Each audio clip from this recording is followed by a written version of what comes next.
بسم الله الرحمن الرحيم الحمد لله رب العالمين وصلى الله على محمد وآله الطاهرين.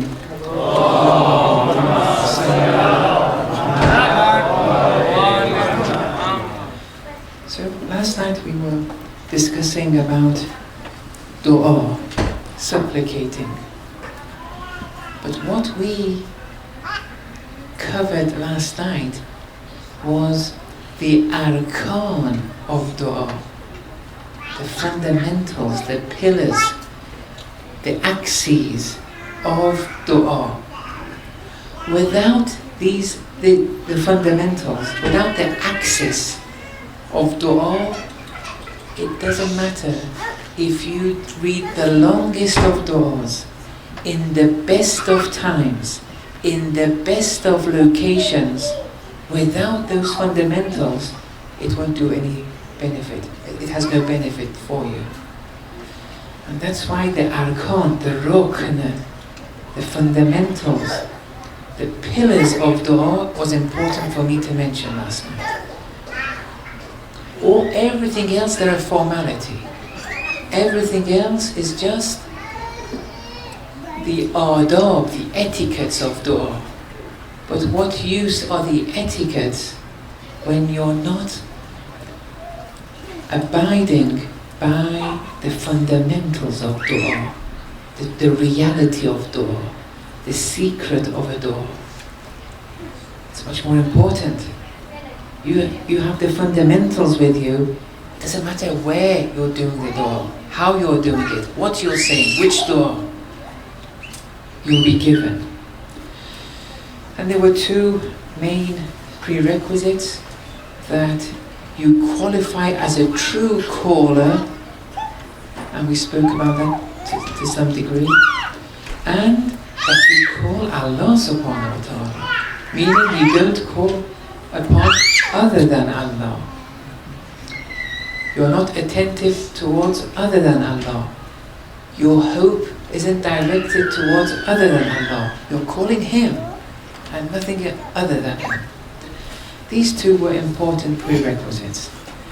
But then we diverted a bit. I ended with this statement, that even if you are Iblees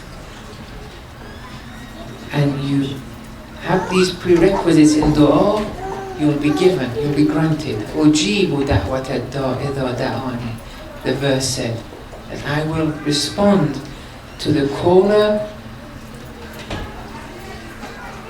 when he calls me. You have to be a caller, and when you call, you have to call Him. Even if you're Iblees and you have these two, you'll be granted. Like Iblees was granted from Allah to be given that respite, that reprieval period until the day of resurrection. Allah granted it to him. He asked for it, and he only asked Allah for it. His faith was strong, and he only asked Allah for it. And he was given what he was asked for. Okay. So I want to speak about Iblees a bit with your permission only today, then we'll go back to dua tomorrow. Although on the nights of Qadr, I'm going to speak for a short period of time, maybe only 10 minutes or 15. But we'll continue with the theme of dua, inshallah. So, the story of Iblees, well, first of all, his name, he was granted a heavenly name.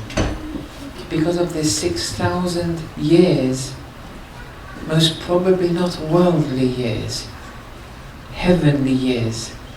And years, time in the immaterial realms of existence has another meaning to time in this physical realm.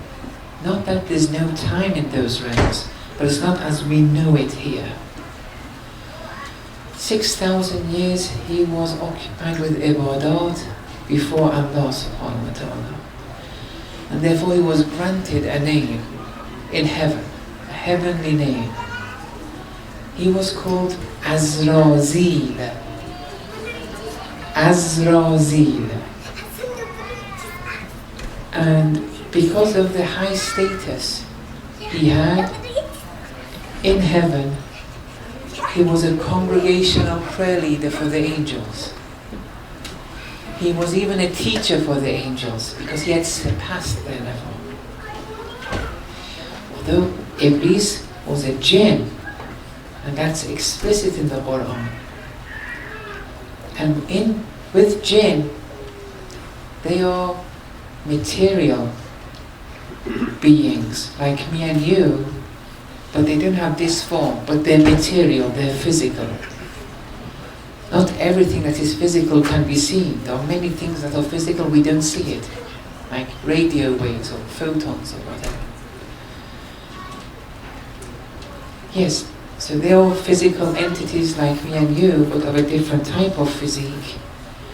And they have a soul like me and you. But as a result of that physical capacity that they have, their life expectancy differs from me and you. And there are the way they travel, the way they see things, it differs. But they share the same Sharia as me and you also. This particular jinn, it's a physical entity, so he's in this physical realm. But because of his spiritual status quo, and we have this capacity too, that whilst we're here in the physical body, the physical realm, we can have a mi'raj, an ascension, and be in heaven for a period of time. Whilst our physical bodies are on earth, we can transcend. And Iblis will do this a lot. Azrazil will do it a lot, rather. And he was even a teacher for the angels, like our Prophet was a teacher for the angels.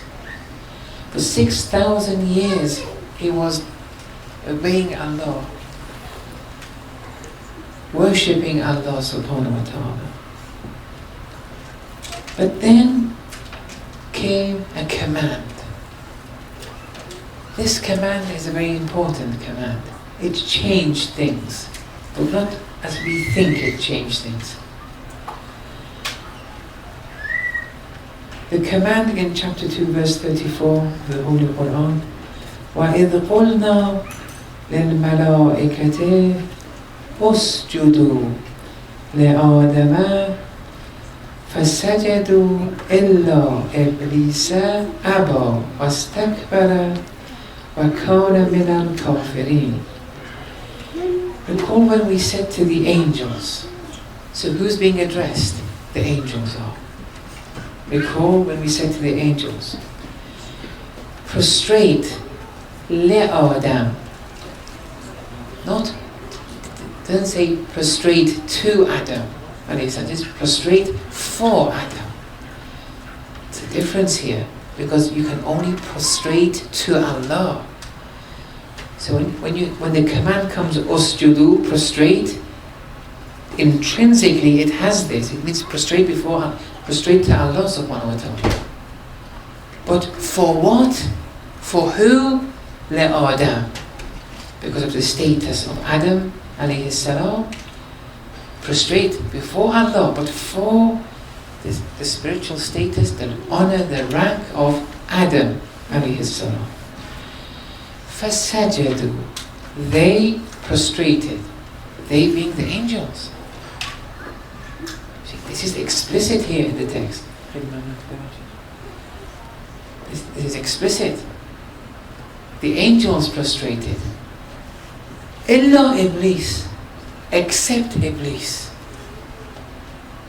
He didn't prostrate. So this means he was one of the angels. Then the question arises, but no, he was one of the jinn. How can he be one of the angels? How can he be one of the malaika? How can you say he is a malak, an angel, when the Quran is explicit? Kana min al-jinn. He was a jinn. The problem is, with the Holy Quran, we should always encounter the literal meaning before the technical meaning. We don't have technical jargon in the Holy Quran. one has to be careful here. And malaika literally is something which has possession of uluka. Uluka means power. Anything that has power is one of the malaika. The angels, which are a particular form of creation, that's the technical definition of what a malak is. That technical definition, we call it an angel. Yes, angels are different from jinn, creation-wise. However, here malaika is those who are in position of power. They may be that technical angel, they may be jinns. But they're all malaika. And they were in heaven, and they were addressed. And they all prostrated, except one, and that was Iblees.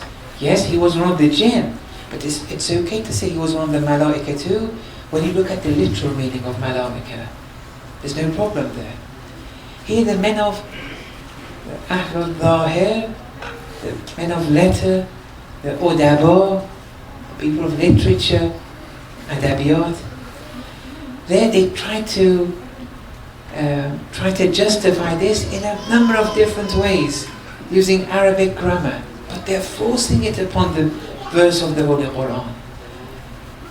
Sometimes you eat something very simply, sometimes you're twisting yourself. I don't want to bore you with their reasoning. And if you're interested, one day we can go through it. But it's very simple here. Now, Sheikh Tusi, he mentions that Iblis was one of the malaika. Sheikh Tusi is a commentator of the Holy Quran. He knows that the Quran says that Iblis was one of the jinns. But he says he was one of the malaika too, but not the technical definition. He was in possession of power. This heavenly power that made him on the rank of those technical angels.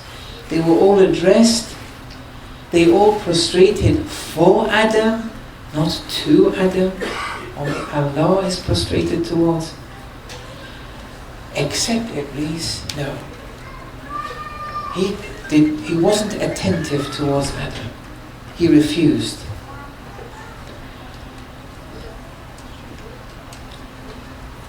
Then the verse says, وَكَانَ مِنَ الْكَافِرِينَ, that Iblis was one of the kafirin. Here too, some men of the literature, they say kana means Sara, and therefore they translate it as Iblis became one of the kafirin. See, if the Quran wanted to say Sara, Allah would have said Sara. When Allah says kana, who are we to say Allah meant Sara? We have problems here. You can't interpret the Quran with Arabic grammar, with Arabic syntax, with Arabic morphology. It doesn't work like that. Kana means kana, was. Iblis was one of the kafirin. The next problem, how are you translating kafirin? Atheist? Non-believer? But you can't do that, because Iblis, he was still a believer, and he remained a believer, and he's still a believer. Much more than me and you, even now. Be rest assured, his iman is more than most of us here. Let's not fool ourselves. That's why we have to go through this story, what is meant. So, he became one of the kafirin. What does that mean? Of course, he never became an unbeliever. He never will become an unbeliever. But he was one of the kafirin. The next problem is this, that we're translating the technical definition of kafir, which means the non-believer. That's the technical translation. Otherwise, a kafir literally in Arabic is satir, one who's concealing something. He's hiding something. This is important. He was one of the concealers. He was always hiding something. Where was he hiding it? In his pocket? Of course not. In his substance. In his innate nature. Remember last night about dua? There has to be compatibility between the innate nature and that which one is uttering. He was always hiding something inside. But he was hiding it. That thing came out in the open after this story. Now what was it? We'll come to it in a minute. But kafir literally is one who hides something. That's why a farmer in Arabic, and we have this word in the Quran, kuffar, meaning farmers. Why are farmers called kuffar? Why are farmers called kafir? Because the literal meaning of kafir is one who's hiding something, concealing something. And farmers, when they are sowing the seeds, planting the seeds, they hide the seeds under earth. And that's why we call them kafir. The literal meaning of the words of the Quran is an important thing. Without knowing what the literal meaning is, one is going to have a very deficient understanding of the Holy Quran. Not wrong necessarily, but not perfect. Therefore it's deficient to some degree.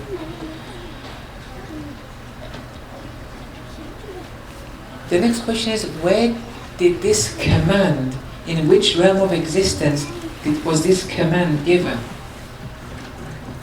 Was it, well, you said it was in heaven. It was for the angels.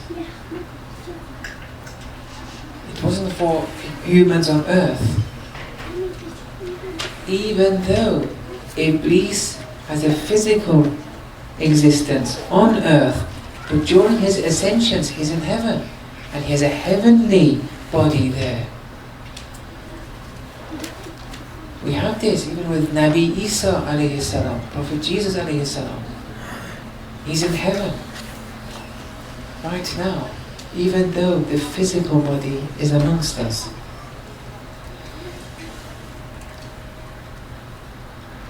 Yes, so this happened in heaven. It was a heavenly command. But after this command, and the fact that Iblees did not obey the command to prostrate, the kuf, the concealment that he had became apparent.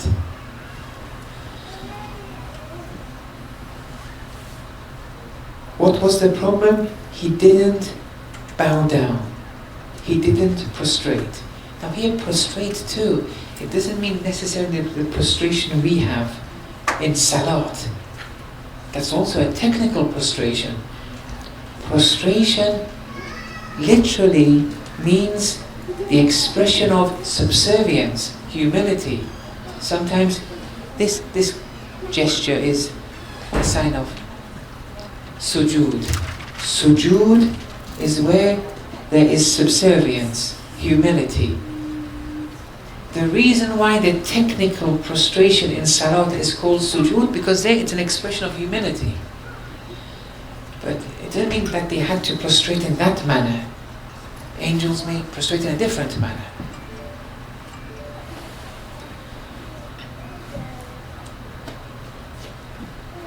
Now, so he was one of the kafirin. And that means he was one of the concealers. He was concealing something. Not that he was a kafir according to the Sharia. No. He was a believer of Allah, and he still is, and he always will be. Now, the next question is, what was he concealing? What was that kuf which became apparent after this command? Here, scholars say that the sin was not that Iblees had an open form of shirk towards Allah. He wasn't a mushrik in that sense. Rather, the problem was he didn't prostrate for Adam. And he always hid this, that he was higher than any earthly creature. But it was always hidden. And having humility and expressing humility before an earthly creature, that was hidden. It wasn't accepted by him. Not that he refused Allah, he rejected Allah rather, no. But that thing which came out and he refused to do was to prostrate before Adam.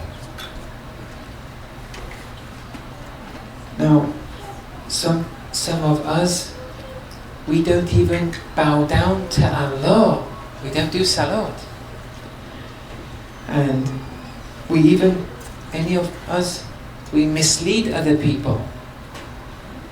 But we still call them a muwahid, a monotheist, a Muslim. Iblees didn't have these problems though. It wasn't as if he didn't bow down to Allah. He never compromised with that.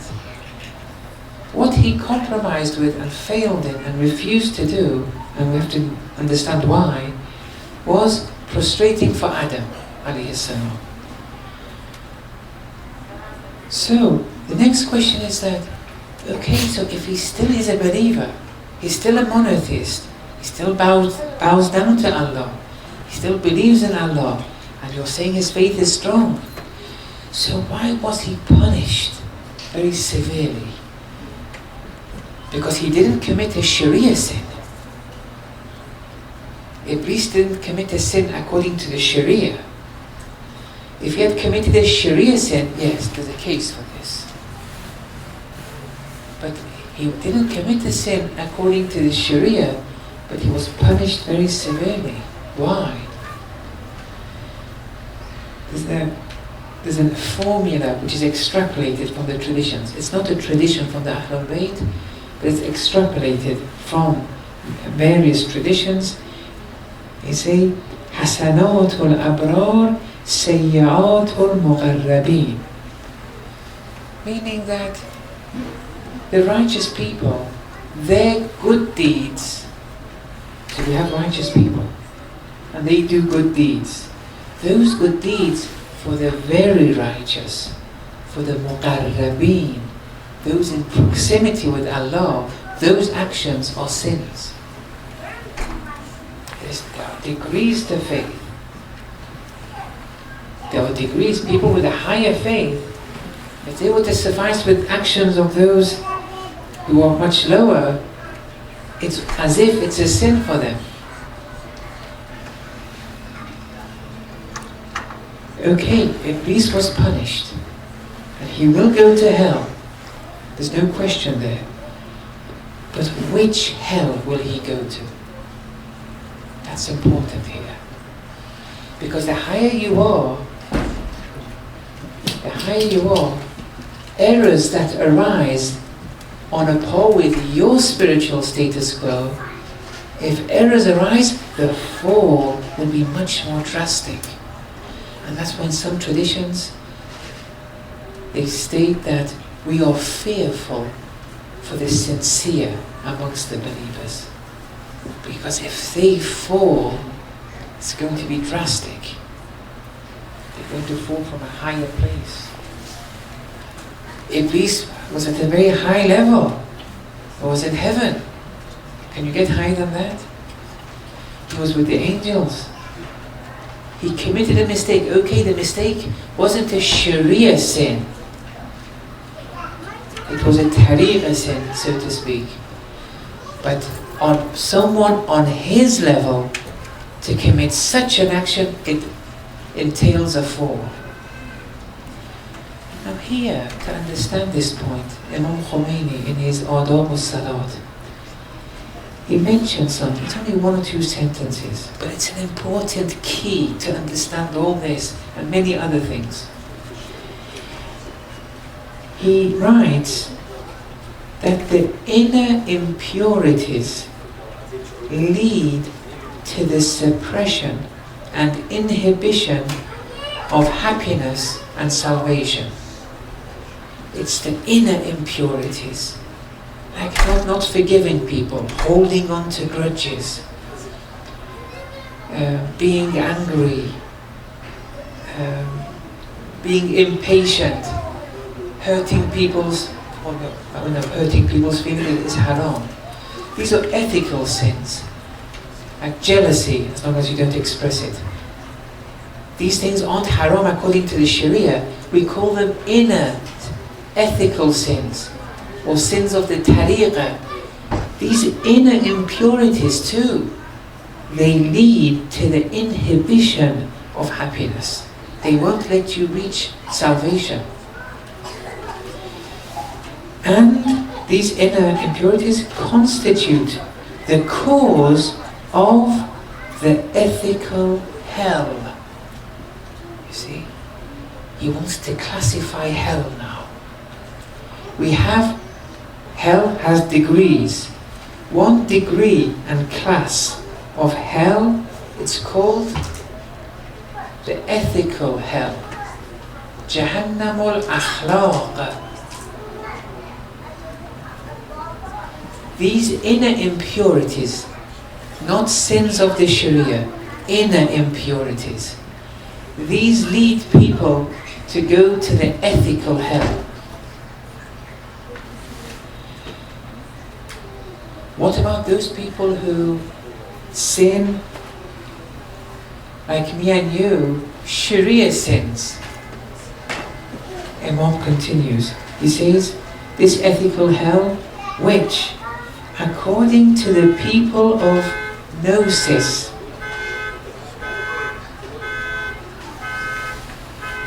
according to the people of Ma'rifat, according to the Urafa, this ethical hell is mightier, is loftier, and more burning than the hell of actions. There's been a bit of distraction. If you recite the salawat, listen to it.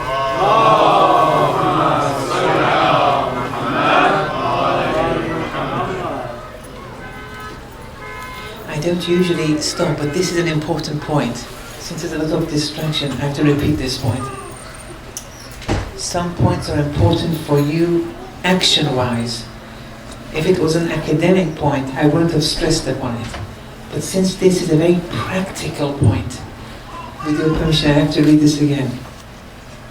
So the inner impurities lead to the suppression or inhibition of happiness or salvation, and constitutes the cause of the ethical hell, which according to the Urafa is mightier, is loftier, and more burning than Jahannamul A'amal, than the hell of actions. See here, 2 degrees of hell are mentioned. That thing that is important for me and you, unfortunately, and is all that we care about, unfortunately, is the hell of actions. And they are, we commit sins of the Sharia, the letter of the law, and then we'll go to the hell of actions. That's all we care about. And therefore we don't sin according to the Sharia, we do all the wajibat, and we don't sin, inshallah, and therefore we say, inshallah, we won't go to hell. But if the poor person is inattentive to the reality that all you've acquired is not going to the hell of actions, you may go to another degree of hell. And guess what? That degree of hell, according to the Urafa, is loftier and more burning than the hell of actions. You see how there's no room for complacency? We don't know what's going to happen to us. But inner impurities, if they remain, you're creating your own ethical hell. It's more burning. There's more reason to fear. There's more reason to be scared. Now, there may be some people who are mushrik. They're just total non-believers. And therefore, they don't commit actions of the Sharia. And assuming they had access to the truth, but they still rejected. No, assuming they didn't have access to the truth, rather. But they never believed in Allah. Even if they did have access, but they didn't believe in Allah, they're going to go to hell. Which hell, though? The hell of actions. But these very people, because of having other ethical traits, it may lead them to go to the ethical heaven. So they go to the hell of actions, but because of those ethical traits they had, they'll go to the heaven of ethics, the ethical heaven. And then when you want to combine these two, the hell of actions and the heaven of ethics, the traditions speak of that in this way. They say such people, they will go to hell, but the fire of hell will not get to them, and we will give our sustenance to them. When the ethical heaven and the hell of actions combine in a particular person, this is how it happens. Where will they reside in the hereafter? In hell. But will they be burned? No. They'll be saved from burning because of the ethical heaven they acquired for themselves. It's the month of Ramadan. We don't eat anything during the day. Well done. You're receiving the heaven of actions by doing that. You're not drinking. Well done. You're not doing a number of other things the Sharia has prescribed. That's very good. The heaven of actions is for you. But let's say during the month of Ramadan, you're jealous. You're holding on to grudges. You're not forgiving. Someone asks for some money, you don't give. Someone asks for some food, you don't give because they never give to you. Family ties are broken. It's their fault, but you don't want to amend ties. All these ethical sins you're doing in the month of Ramadan, for example. During the month of Ramadan, as you're acquiring the heaven of actions, you're acquiring the hell of ethics, ethical hell. And that's more burning. Iblees, yes, he will go to hell, not the hell that me and you will go to. That's something disrespectful for Iblees to be with us, so much lower than him. But his hell is much more burning than our hell. He won't go to our hell because he didn't fall into the daily traps that we fall in. But he will go to hell. But that hell is the hell, is another degree. The higher you are in faith, your potential hell is higher too if you fall. Okay, so then Iblees asked for a time out, a respite, reprieval period. He called upon Allah. Is he a true caller? Yes. It's compatible with what he wanted inside. Remember, Kana min al-kafirin. He was one of the kafirin. What was he hiding? That thing that he was hiding is compatible with what he's wanting now. He wants a reprieval period from Allah until the day of resurrection. He wants it so he can prove that these people Allah, they don't love you. They're not sincere. Let me show you this. Allah granted it. He granted it. And he didn't go to other than Allah. He went to Allah, having hope in Allah and no one else. The prerequisites of dua were both applied here. They both qualified. Allah gave. Allah gave who? Iblees.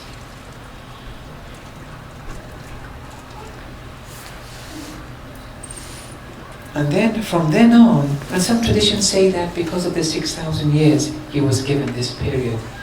But that has to be interpreted as a result of his being a caller and being attentive to Allah alone. And after that, Allah assigns him with a duty. With your permission, since it's Saturday, if I can just speak like 10 minutes extra so we finish this.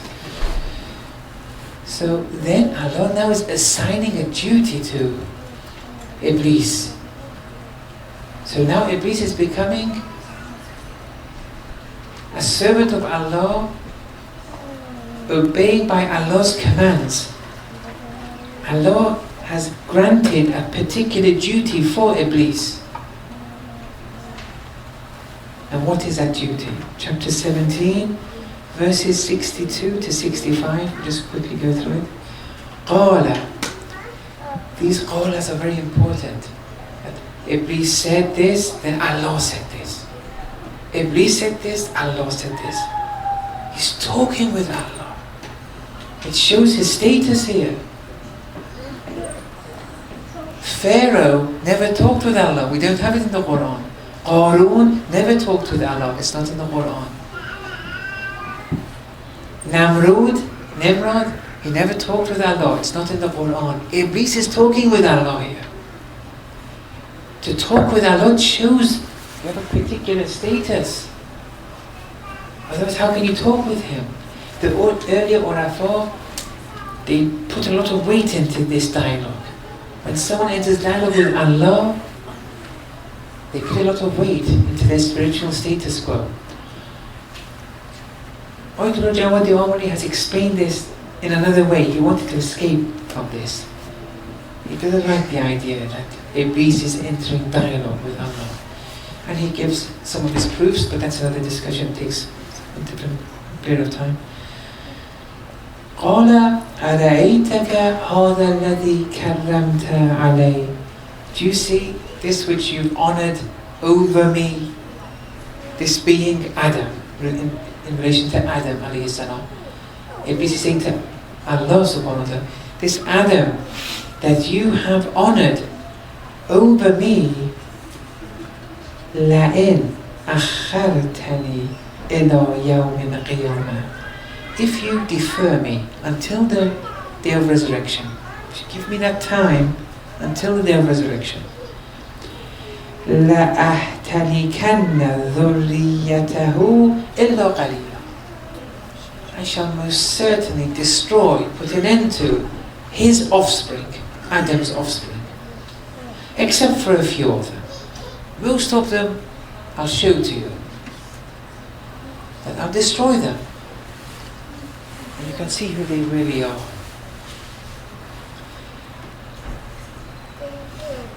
This is what he wanted. قَالَ, Allah said, اذهب, go away. فَمَنْ تَبِعَكَ مِنْهُمْ. And whoever obeys you amongst them, the offspring of Adam, فَإِنَّ جَهَنَّمَ, verily hell, جَزَاؤُكُمْ جَزَاءً مَوْفُورًا.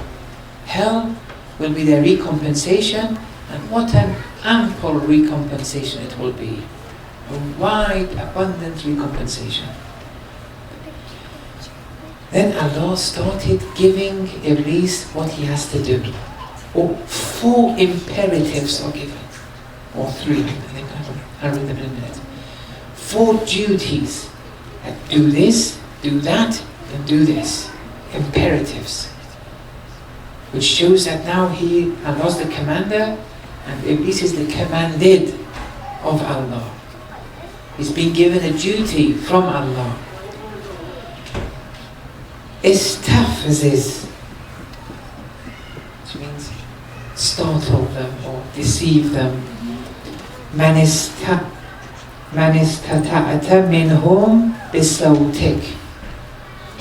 Whoever you have the ability, deceive them with your voice. So the first duty is deceiving, startling, but it's a duty. Just a marginal point, not that they come from day one to deceive us. Not that they come from day one to trick us or startle us. Inna Allaha yudillu man yasha. Isn't Allah misguides whoever Allah wants? The true translation, the proper rather translation, on a par with Arabic syntax, is that Allah misguides whoever wants it, whoever wants misguidance. So insan, they did something first, and then Allah misguides. But insan did first something wrong. It's a cause-effect relationship. Insan did something wrong, the effect is automatic now. Allah does, who does He do it through? Allah does this deceiving, misguiding through Iblees. In the same way that Allah gives knowledge to the prophets and to us through Jibreel, Allah gives sustenance to me and you through Mikael. Allah gives life to all beings, plants, animals, humans, through Israfil. Allah takes away life, and all kinds of life, through Israel. Allah misguides through, this time it's not a technical angel, it's a jinn. But it's Allah who's doing the misguiding. He does it through Iblis. The same way that Jibreel, Mikael, Israfil, etc., are commanded by Allah to do certain duties, Iblis is also commanded. But here, Iblis' duty is misguidance, not to come to me and you as if we're innocent, and then he comes and tricks us and tempts us and whispers satanic whisperings. No, we did something wrong, and we are the cause of what follows. And by doing something wrong, your inner nature wants misguidance, and Allah will misguide those who want it. Your inner nature is asking for it as a result of your actions. So this was the first order. Istafziz, deceive, or startle, whatever. Then the next order. وَأَجْلِبْ عَلَيْهِمْ, an attack or rally against them. This is an order. Ajlib, attack, rally against them. It's an imperative. It's an order. بِخَيْلِكَ وَرِجْلِكَ, with your cavalry and your infantry. And that has a particular meaning in relation to jinns and shayateen. But attack them. Well, not that he attacks willy-nilly. Iblis attacks through a particular protocol given by Allah to him. That if people forget Allah and sin, but forgetting Allah is the main point here in this equation, to the proportion that they forget Allah, you go and misguide them to the same proportion. If they forgot Allah 10%, you misguide them 10%. They may be misguided, they may not be misguided and withstand Iblis. But if you forget Allah 90%, the other side of the equation, 90% misguidance comes through your way, through Iblis. It's going to be very difficult to get through that test. The next test or order, imperative, وَشَارِكْهُمْ فِي الْأَمْوَالِ وَالْأَوْلَادِ.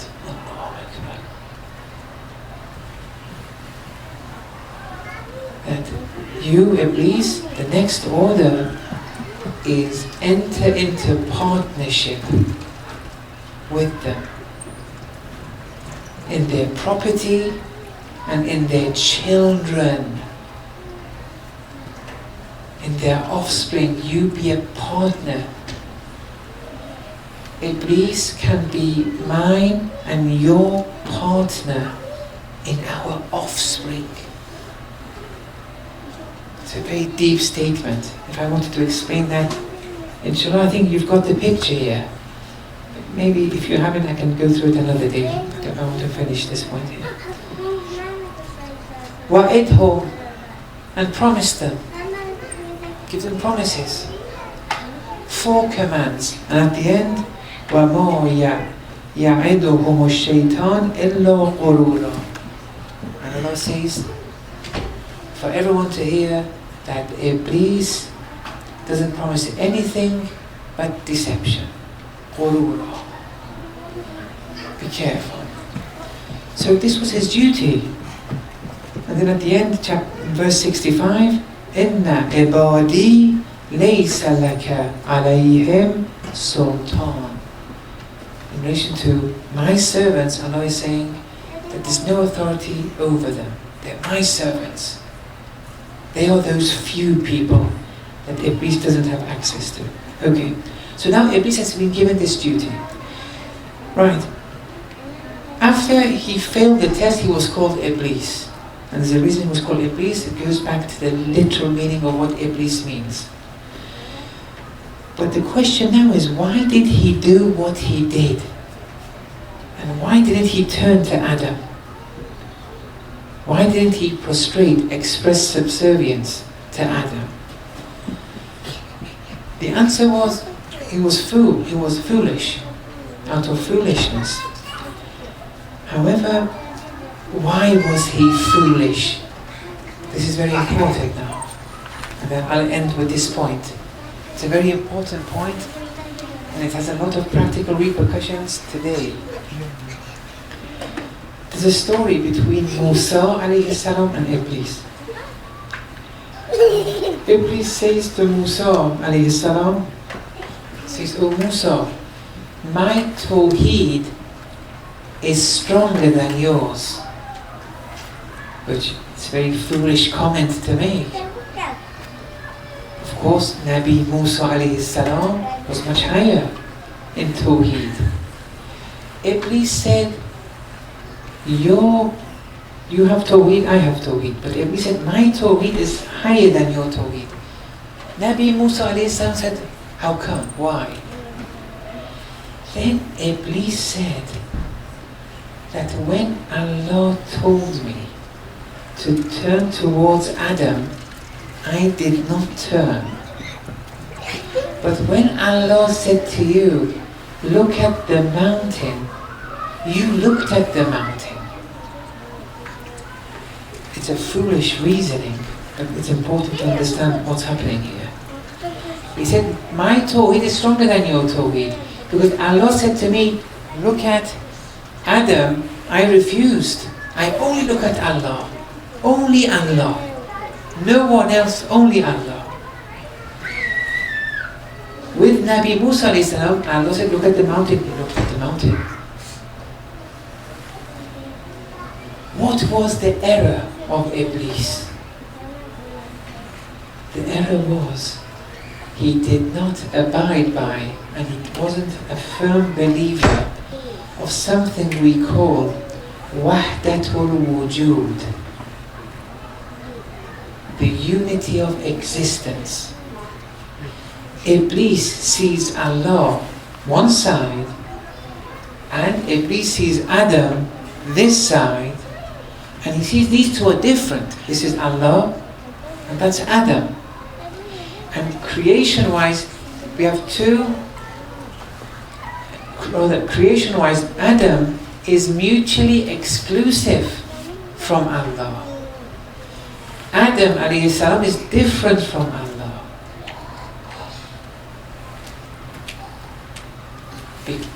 Those who believe in wahdatul wujud say, Ya mawjood. We have it in the du'as. Ya mawjood. The Du'a Mujir, for example. This is to Allah we're saying this. Ya Mawjood, O existing one. When Allah is Mawjood, it means nothing else is originally, independently existing. Only Allah is existing. Everything else is manifesting existence. Everything else is manifesting Allah. They are, according to the Quran, ayat of Allah. Ayatun means manifestation. Whatever is manifesting Allah. Whatever is, it's manifesting Allah. Nothing is Allah free. Because Allah is mawjood. Allah is pure existence. Can you find anything which is existence free? No. There's nothing existence free. You can't say existence is here and we have something else here. That's something else. Is it existence free? So everything is manifesting existence. Everything is a manifestation of Allah. Iblees didn't see this. Nabi Musa saw it. It doesn't matter, look at the mountain. Is the mountain mutually exclusive from Allah? Is it different from Allah? Yes, the mountain isn't Allah. Don't say the mountain is Allah. The sun is God. The moon is God. No one is saying that. The sun, the moon, the mountain and Adam alayhi salam are reflecting, manifesting existence. They're manifesting Allah. They're not existence free. They're not Allah free. Adam alayhi salam is manifesting. He's a wali. He's manifesting Allah. And actually this wali is manifesting Allah more than a plant manifests Allah. More than a mountain manifests Allah. In relation to this wali, Iblees said, no, only God, only Allah, no one else. We're only concerned with Allah. Don't say Adam. But the foolish thing, he didn't understand that Adam alayhi salam is nothing but manifesting Allah. There's a unity between Allah and His creation. There's a unity. You can't consider creation Allah less. He didn't have wahdatul wujud. That's why he fell. That's why he fell. The order came, Usjudu, prostrate for Adam. No, only you, only you. You're a fool. It's like a king. He invites people to come, and the ministers come. The kings tell the minister, the king says to the ministers, do this, do that. All the ministers obey. Then a slave of the king comes and sits in front of, comes to the king. The king says to the slave, slave, you sit in front of me, just sit here with your back facing me. And then the slave says, no, I'm not going to do that. That's disrespecting you, king. I won't disrespect you, O king. I'm not going to have my back facing you. The king said, I'm telling you, I'm the king. Sit down with your back facing me. He said, no. And the king hits him. It doesn't matter, hit me. This hitting of yours is a barakah for me. He's a fool, the slave is a fool.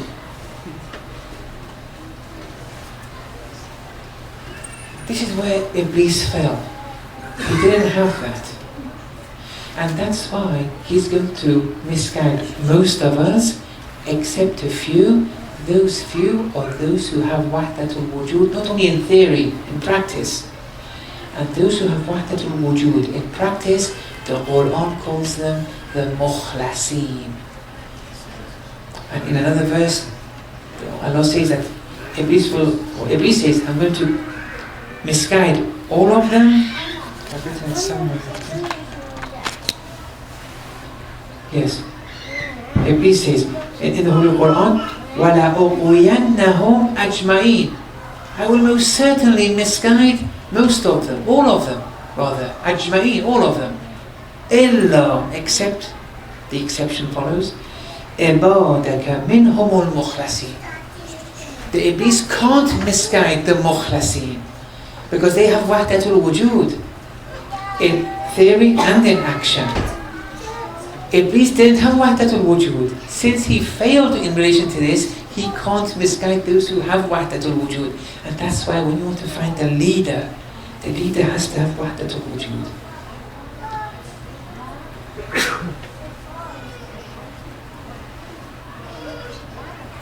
Okay, I think I'll stop there with your permission. There was the Iranian mystics, they have a lot of poems in this regard, but it can take some time. Okay, Sallallahu Alaihi Wasallam.